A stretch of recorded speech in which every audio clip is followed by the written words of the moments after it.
Hello students, welcome to our class. Last classல ratio பற்றி பார்த்தோம். ரேஷியோனா என்னன்னு பார்த்தோம். இரண்டு அளவுகளை வகுத்தலின் மூலம் ஒப்பிடுவது விகிதம் என்று பார்த்தோம். பொதுவாக விகிதங்களை பின்னங்களாக எளிய வடிவில் எழுதலாம் என்று பார்த்தோம். விகிதத்தின் இரண்டு அளவுகளும் ஒரே அலகினை பெற்றிருக்க வேண்டும் என்று பார்த்தோம். இப்போ exercise 3.1 fill in the blanks.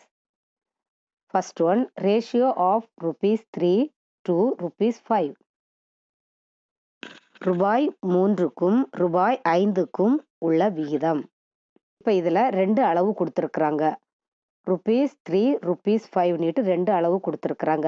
இந்த ரெண்டு அளவும் ஒரே அலகினை பெற்றிருக்கான்னு பார்க்கணும் நம்ம.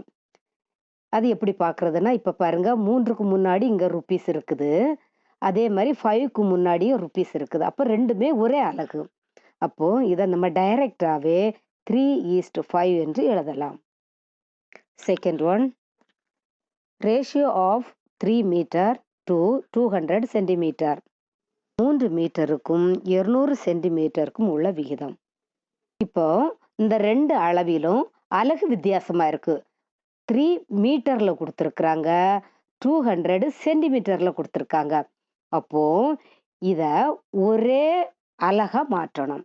ஒரே அலகா மாற்றுறதுக்கு நம்ம இதுல எது சிறிய அலகுன்னு கண்டுபிடிக்கணும். அப்படி கண்டுபிடிச்சோம்னா இதுல சென்டிமீட்டர் தான் ரொம்ப சிறிய அலகு. அப்போ மீட்டரை சென்டிமீட்டரா மாற்றணும். 1 மீட்டர் 100 சென்டிமீட்டர். அப்படியானா 3 மீட்டர் 300 சென்டிமீட்டர். இப்போ ரெண்டுமே நமக்கு சென்டிமீட்டர் ஆயிடுச்சு, அதாவது ஒரே அலகா ஆயிடுச்சு. அப்போ இப்ப எப்படி இதை எழுதணும்னா 300:200. இதை எளிய வடிவில் எழுதுறதுக்கு ரெண்டு சைடுல இருக்கிற ரெண்டு ஜீரோவையும் நம்ம அடிச்சிடலாம். அப்போ மீதி இருக்கிறது 3:2. Ratio of 75 paise to 2 rupees. 75 பைசாவுக்கும் 2 ரூபாய்க்கும் உள்ள விகிதம். இதில் உள்ள ரெண்டு அளவுகளையும் ஒரே யூனிட்டா மாற்றணும். அப்படின்னா நான் முதல்ல சொல்லியிருக்கேன், கீழ்நிலை அலகாக தான் மாற்றணும். அப்போ இதை பைசாவா மாற்றணும். 2 ரூபாவை பைசாவா மாற்றணும். 1 ரூபா 100 பைசா. அப்படியானா 2 ரூபான்னா 200 பைசா அப்படின்ட்டு வரும். அப்போ 75:200. இதை நம்ம சிம்பிளிஃபை பண்ணணும்னா இதை டிவைட் பண்ணணும். இந்த ரெண்டையும் காமனாக டிவைட் பண்ணக்கூடியது 5. அப்படி நம்ம சிம்பிளிஃபை பண்ணுறதுக்கு முதல்ல இதை ஃப்ராக்ஷனில் எழுதணும். 75/200. 75ல் 5 எத்தனை டைம் இருக்குன்னு பார்க்கணும். ஒரு சைடில் நீங்கள் டிவைட் பண்ணி பார்த்துக்கோங்க. 7ல் ஒரு டைம் இருக்குது, ரிமெம்பர் 2. அப்போ 25ல் 5 டைம்ஸ் இருக்குது. அப்போ 75ல் 5 15 டைம்ஸ் இருக்குது.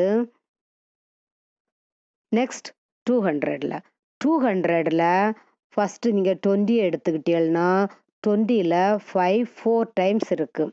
ரிமெம்பரில் அந்த ஜீரோவை நீங்கள் கீழே போடுறீங்க. ஆனாலும் அதோட மதிப்பு அதில் நமக்கு ஜீரோவில் 5 போட முடியாது, அதனால நீங்கள் பக்கத்தில் ஒரு ஜீரோ போட்டுறீங்க. இப்போ 200ல் 40 டைம்ஸ் 5 இருக்கு பாருங்க. இப்போ ஃப்ராக்ஷனில் 15/40. அகைன் இதை சிம்பிளிஃபை பண்ணலாம். சேம் 5ஆலே பண்ணலாம். 15ல் 5 3 டைம்ஸ் இருக்குது. 40ல் 5 8 டைம்ஸ் இருக்குது. இப்போ 3/8. இனி இதோட காமன் டிவைசர் கிடையாது. இதை நம்ம ரேஷியோவில் எழுதணும்னா 3:8.